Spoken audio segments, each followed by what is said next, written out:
What's up, you guys? Welcome back to my channel. I am going to do a Q&A today, and I asked on my last vlog what you guys wanted to know from me, so I'm going to be answering questions that you guys asked in the comments. First question is from Genesis Alvarez, and I always see you commenting on my stuff. Thank you for the support. Her question is, can you please explain your stretching and foam rolling routine, or what you do in order to prevent or avoid injuries?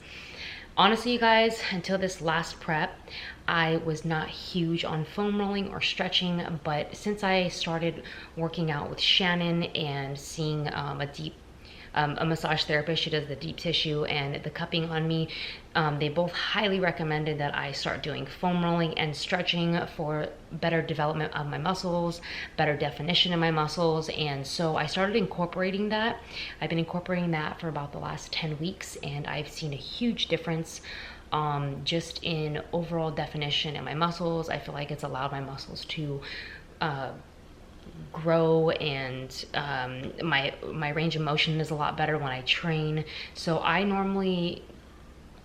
would like to get in like 5 days a week foam rolling, but I probably do about 3 days a week. And then I also go to Molly, which is my massage therapist, every other week. So that's what I normally do, and that will also help avoid injury as well. Next question is from Jessica Davis, and she asks, what is your opinion on the keto lifestyle? So there's so many people on the keto diet right now, and I always preach a balanced diet because that's longevity. I don't believe in like new fad diets, taking out certain things, because our body needs carbs, fats, sugars, and protein to just live in general. And if you have a fitness lifestyle, obviously it's going to be in moderation, but I don't believe keto is, correct me if I'm wrong, it's protein and vegetables and fats. I believe it's proteins and fats. So you take out all carbs. So I'm not really exactly that familiar on it, but I'm pretty sure that's what it is. And I know that, if you're gonna take something out of your diet like that, like carbs, which a lot of people are afraid of, because I don't think they're educated on what carbs actually do. But if you take something like that out of your diet, you're obviously gonna lose weight, and you're gonna lose it fast. So if you're trying to lose weight faster and you try a keto diet for like 1 to 2 months, that's fine, but I don't think it's great for longevity. I believe in a very well-balanced diet. I eat carbs, fats, sugars, and my proteins, and you guys see my body change significantly. I feel like your body needs all of it. So if you're looking at it for more the healthy lifestyle, I don't recommend it long-term. But if you're trying to lose weight fast and you just want to try something and take your carbs out of the equation, then you can also try that too. But your energy is going to be a lot lower. The results might be faster, but it's not, like I said, it's not something that you can do for a very long time. And the next question is from D. Quayle, Q-U-I-E-L. That is your name on YouTube. So the question is, what would you say is the hardest part about competing? Are you still on your faith journey, reading the Bible and stuff? I'd say the hardest part about competing is everything. It does a lot of good for me. I love the discipline and the actual focus and path that it allows me to be on. But you have to give up a lot, and not being able to have wine, not being able to have normal foods, weighing your food all the time, taking your food with you everywhere, not being able to go out and do social events because you just don't want to be tempted to eat everything. That's just in the general world. And then competing in general for me lately, in the IFBB league, which is the top professional bodybuilding league, staying natural as an athlete is very, you almost feel like the odds are against you, because everybody's taking stuff to get leaner, to get harder, to bring in, this unbelievable package, and me being a natural athlete, I can only do so much humanly possible. So the peer pressure and almost having to take stuff has been difficult for me, but I definitely stay true to who I am, and I've talked to a lot of people that are close to me and know what I stand for. I'm just like, well, everybody else is doing it, and they remind me like, well, not everybody's you. Remember that, Jess. And so that puts a lot of things into perspective for me, because I feel like sometimes I do like doing things. I feel like that a lot of people don't do, like going on my own path as far as being a natural competitor, and just doing things differently. So there's a lot about competing that's hard, but I like the challenge every day. I wouldn't have it any other way. As far as my faith and reading the Bible, yes, I do read my Bible sometimes, not all the time. When my mom's here, she likes to read the Bible to me. And yes, I definitely am a Christian, and I do still have my faith, and I do read a lot of like Joyce Meyer stuff and like day-to-day like prayers and stuff like that. Another question is from CG Ovale. I hope I'm saying that right. How far apart are the competitions you're doing going to be? Will you be doing a vlog behind the scenes the day of your show? I am planning on doing 6 shows in a row. I am trying to qualify for the Olympia 2019, and points for the Olympia 2019 start in August. So that's why I'm going to start competing in August, and I'm going to compete through November, August of this year, and then I'm going to compete for 3 months, 6 shows. I'm going to try to rack up enough points to qualify me for the Olympia and take like a good 6-month off season. So we'll see how that all pans out. That's my plan right now. My shows are about 2 to 3 weeks in between, and I will be vlogging every single show, behind the scenes, everything. So that's going to be exciting. The next question is Hales T. Your gains are amazing. Why, thank you. What is making you gain more muscle this time around? Your legs and shoulders are looking dreamy. Is it because you're eating more, different workouts, lifting a lot heavier? Is it Shannon's workouts? This time around, it's a lot different because I went on a competing spree. I did 33 shows in 3.5 years, and I guess I never really had the knowledge that I have now, and I had a few different coaches, and they would tell me to do things, and I wasn't eating enough. I was literally like way too hungry, which I was burning off a lot of muscle, and I was doing too much cardio as well. So this time around, first off, Shannon's training is way different than what I normally do. I actually do half the amount of training with her, but it's a lot lighter reps. We do a lot more pauses. We do a lot of drop sets, a lot of supersets. So it's not about lifting heavy weight. It's very focused on mind-muscle connection. And I was eating, I've been on prep for 10 weeks already, and I was eating, over 2,000 calories for the first 8 weeks. And now my calories are about 1,700 calories. So I just started cutting down. I'm cutting down a lot slower, and my cardio I was doing 5 days a week, 30 minutes for the first 8 weeks as well. And then I just started double days. But even in the morning, my cardio isn't that crazy. It's just to get my metabolism going. So it's 20 minutes in the morning, 30 minutes at night, and that's 5 days a week. And then I do 1 session of cardio on the weekends, just like on Saturday, and Sunday's my rest day. So I'm doing less, I guess you can say, as far as cardio, and I'm eating more calories.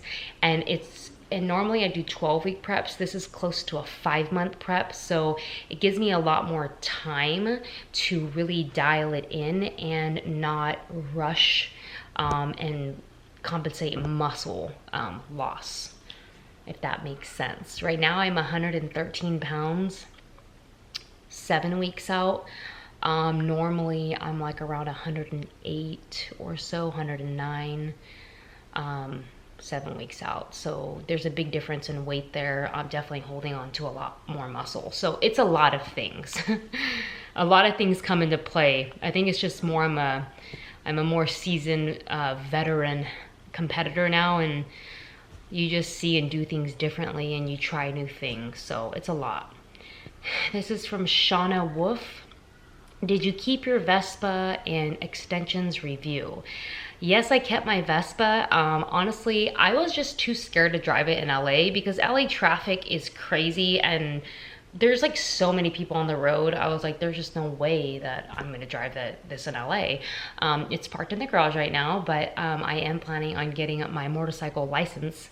I have to get that, but I'm still a little scared to be on the road. Now that I'm back in Northern California, there's not as many people here, so I feel more safe, but I'm still kind of like a little bit back and forth about it just because I actually had a friend that passed away on a motorcycle, so it's kind of just like, I don't know, I'm kind of a little bit scared to get on it. So, and also with the extensions review, I do like them, but I don't really get dressed up and go out anywhere. So I kind of just have them in a braid all the time with a hat on.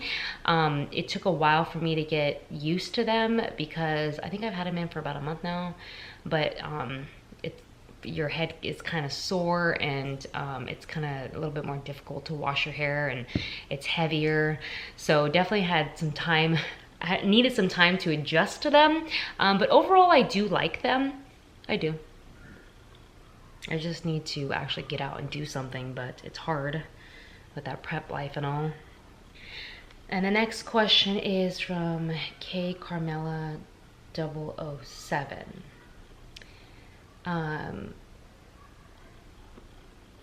She's asking, am I still friends with Maggie and Garrett?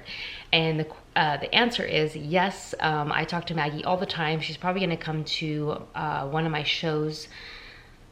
I don't think she's coming to my first show, but she's going to be coming to one of my shows because it's actually in Long Beach, so it's by Santa Monica where I used to live. Also, me and Garrett are friends. We do talk, and we wish each other nothing but happiness and the best. I think he's an amazing person, like I've said before, and just because two people break up and don't work out doesn't mean that someone did something horribly wrong, you know, like all these people were saying that just really mean stuff. But I know the truth, and so does he and my close friends and family, and we just didn't work out, you know, and that doesn't mean we have to hate each other though. So yes, I am still friends with Garrett, and I'm also still friends with Maggie. I actually talk to her all the time. Brianna Diaz Trejo, what would you say people's biggest misconception of you is, and how do you feel about it? I'd say one of the biggest misconceptions of me is I feel like people, for some reason,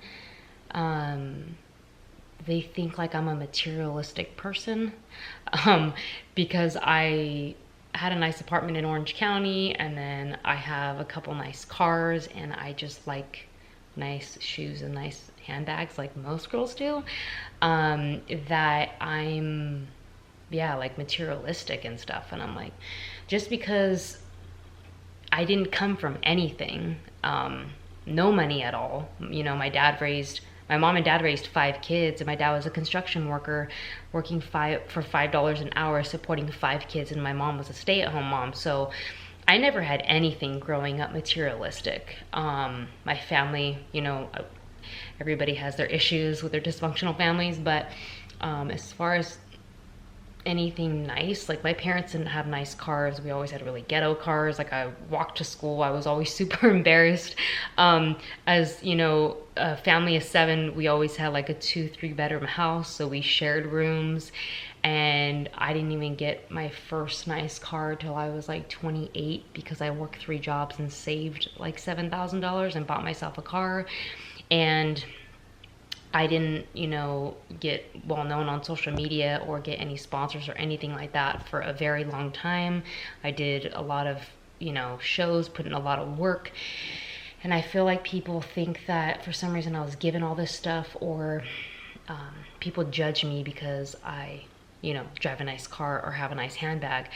And at the end of the day, it's like, no, I actually never had any of this growing up. Not one person has ever given me a penny in my life. And I like buying myself nice things after I've worked really hard, you know, to be able to afford something like that. So yeah, I guess that's one misconception, is that I'm materialistic because I have some nice things. But it just really throws me off when people say that, because I'm like, no. And I feel like I have to defend myself, like, no, I bought that car because I always had broken down cars. Like, I didn't get my first brand new car, my Range Rover, until I was 30. I'm 32. Like, my first brand new car off the lot was one of my goals in life. I didn't get that till I was 30. So I feel like a lot of people think just because I have nice stuff that I'm like this materialistic, stuck-up person, and that is not the case at all. I actually appreciate every single day what I have, because I know what it's like not to have that. And I know how hard I worked to get it. So Dominique Aramburo asks, what was the most difficult thing you faced when making your clothing line? So I don't know if that refers to my fashion line or my actual fitness apparel line. I'm gonna address that to my fitness apparel line that will be launching this September in fall. Thank God. I've been working on this project for like 2 years. It's very hard to start your own fitness apparel line. It's not easy, especially when, you know, you're a perfectionist like me. So, and you know, I don't even know how to explain it, but what was the most difficult thing you faced when make your clothing line? I'd have to say picking a manufacturer. It took me a long time to pick a manufacturer. I didn't go to school for fashion or design or anything like that. So I had to teach myself how to do a lot of things. And I actually hired a fashion designer to help me. And she's actually been working for me for like the last year and a half. And we've basically created an entire year, like 4 different launches, because we designed so much, and then we went back and forth with a few different manufacturers, and we had all this stuff ready to go, but then we had to make sure everything was right, the manufacturer's right, the prices were right, all that kind of stuff. So I would say picking a manufacturer is one of the hardest things, but also learning everything. Like, people go to school for this, you know, and I just had a dream to be a fashion designer when I was younger, but I ended up being a fitness apparel designer. And I'm excited because my brand is going to just represent strong women, unique women, one-of-a-kind women. I love fashion, and I'm very fashion forward in my own clothing and my own fashion. So I'm bringing you guys simple yet fashion forward fitness apparel, which I'm super excited about. So I'll be talking more about that in the future, but I did want to answer that question. So stay tuned, because the launch is going to be lit, and it's going to be a soft launch, so I'm not going to have a lot of everything. I'm just going to kind of throw it out there and see what you guys like. So I think I'm going to close this Q&A with one last question from Susie Mac 8. What is the biggest lesson you have learned in the last 6 months? I feel like I've learned so much in the last 6 months. Like, a lot. I've been back in Southern California since like November, and I fully moved my stuff from Southern California. I think it was the beginning of January. So I've been here in Northern California for about 6 months, and I think the biggest lesson I've actually learned, I guess it's a lot of different things. Biggest lesson I've learned is taking everything day by day. So I'm the type of person that always thinks ahead in the future, and I get super overwhelmed, and I won't start or finish projects because I get so overwhelmed. And that's just even like, not even just like business projects, it's just like projects in general, like freaking going through my closet and selling all the stuff I need to sell, or freaking folding like 3 loads of laundry that have been sitting on my bed for the last couple weeks. But what I've been doing is I just been slowly but surely putting a little bit, like 20 minutes into things daily.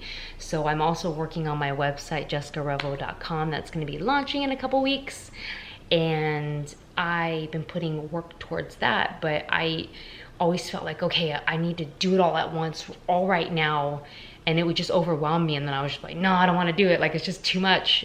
But what I do now is I take things day by day, and I put a little bit of effort towards my goals and things that I need to do to, you know, if you put little effort towards things every day, then it'll eventually get finished. Before I would just get too overwhelmed, and I would just kind of back up and just be like, just stop everything, because I would get so overwhelmed. So, you know, in life we are continually growing and learning, and just take things day by day. So that's gonna conclude this vlog for the Q&A. Let me know in the comments section what you guys want to see more of. Do you guys want to see Get Ready With Me? Do you guys want to see more Charlie? Do you guys want to take a ride on my Vespa with me? I don't know. Let me know what you guys want to see, besides just my prep. I mean, or if you guys want to see that, what do you guys want to see in my prep? And if you guys have any other questions, leave them also in the comment, because I will be doing another Q&A. Maybe I'll do a Q&A once a week, so I'll have more vlogs for you guys. But also, thank you guys so much for supporting my channel and my journey. I do appreciate you guys, and I, you know, couldn't do any of this without you. So I appreciate you guys more than you guys know. And if you guys enjoy my content, want to see more, please give this video a thumbs up and subscribe to my channel, and I will see you guys on the next one.